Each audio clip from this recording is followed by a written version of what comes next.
अब क्या है, एक और चीज समझिए। अब ये जो सर्कुलर मोशन है, इसमें अगर एक रस्सी से एक पत्थर को बांधूं m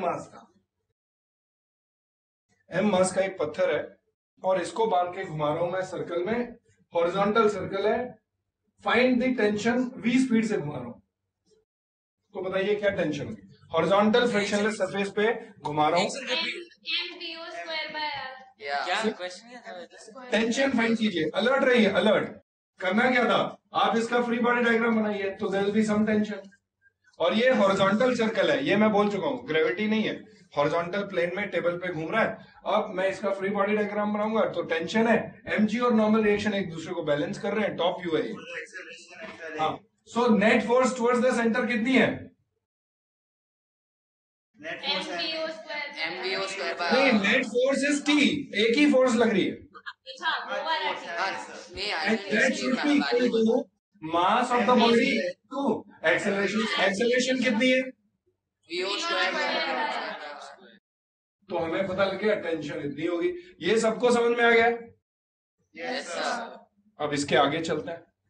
ग्रेविटी आएगी तो चेंज, हाँ, ग्रेविटी आएगी तो चेंज होगा, तो अब उस पे आ रहे हैं। अरे अब आइडिया दे दिया ना, वो ग्रेविटी वाला दे देंगे सर, और फिर नहीं कर पाएंगे। नहीं नहीं सर, देखते रहिए। Now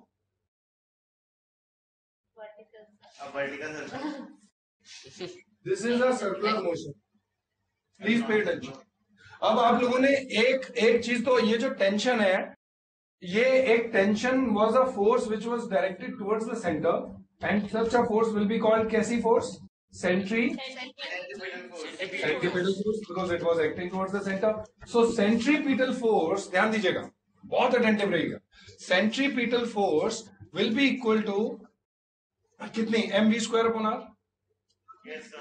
So to have a circular motion we need this force. अगर centripetal force नहीं प्रोवाइड करेगी रस्सी, will it be able to move in a circle? No sir. No.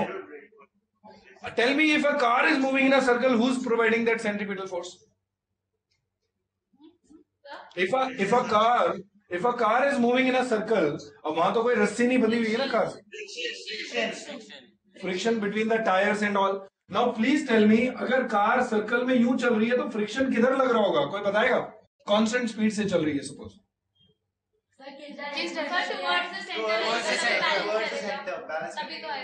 Yes, वो फ्रिक्शन प्रोवाइड कर रहा है, centripetal force.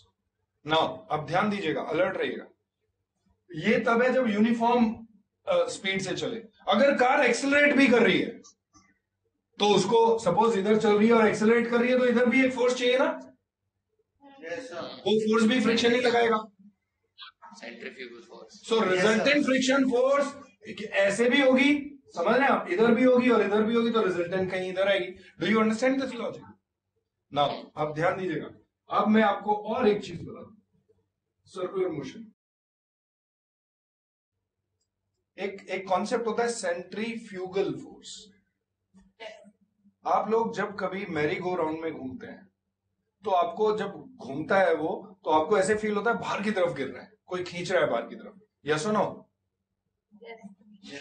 That is actually, there is no force, actually there is no one pulling you out, but you experience that, you feel that,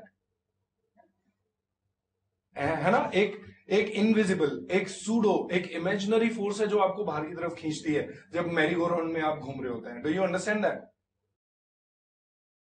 हाँ, yes sir. जब car एकदम accelerate करती है तो आप पीछे की तरफ गिरते हैं, एक अजीब सी फोर्स आप एक्सपीरियंस करते हैं जो पीछे की तरफ आप पे लगती है और आप गिरते हैं, जैसे ही अचानक एक्सेलरेट करे कार, यस और नो? हाँ, इनर्शिया की वजह से, but you feel that kind of imaginary force ना। ऐसे ही अचानक ब्रेक मार दूं चलती गाड़ी में तो आप आगे गिरते हैं, आप पे एक इनर्शियल फोर्स वहां लगती है। तो बेसिकली ये जो इमेजिनरी सी फोर्स है उसको सूडो फोर्स बोलते हैं। उसका एक्सप्लेनेशन वहां पे तो था ही आपका। सूडो फोर्स कब लगाते हैं? When you observe the motion in from a, अब यहां पे एक चीज देखिए, अगर v स्पीड से कोई चीज चल रही है सर्कल में कांस्टेंट स्पीड से, ध्यान दीजिएगा, एंड इंस्टेड ऑफ मोशन है तो ऑब्वियसली इसमें भी सूडो फोर्स फील होगा opposite direction. Yes, very right, ध्यान दीजिए। वरना वो अंदर की तरफ जाने लगता सर, इसीलिए वो बैलेंस आउट कर। हाँ अब देखिए, तो अगर मैं इस बॉडी को एक ऐसे फ्रेम से ऑब्जर्व करूं, वो फ्रेम भी इस बॉडी के साथ साथ सर्कल में मूव कर रहा है वी नॉट स्पीड से। एक ऐसा फ्रेम है इमेजिनरी जो इस बॉडी के साथ साथ मूव कर रहा है सर्कल में।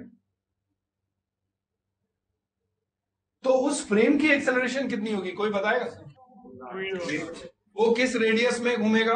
सर्कल का रेडियस क्या होगा जिसमें वो घूमेगा? किसकी सर आप फिर से बोल सकते? एक इमेजिनरी आदमी है जो इस बॉडी के साथ मूव कर रहा है, ऑब्जर्वर। तो कैन यू टेल मी उस ऑब्जर्वर की, उस फ्रेम की उस ऑब्जर्वर की एक्सेलरेशन कितनी है?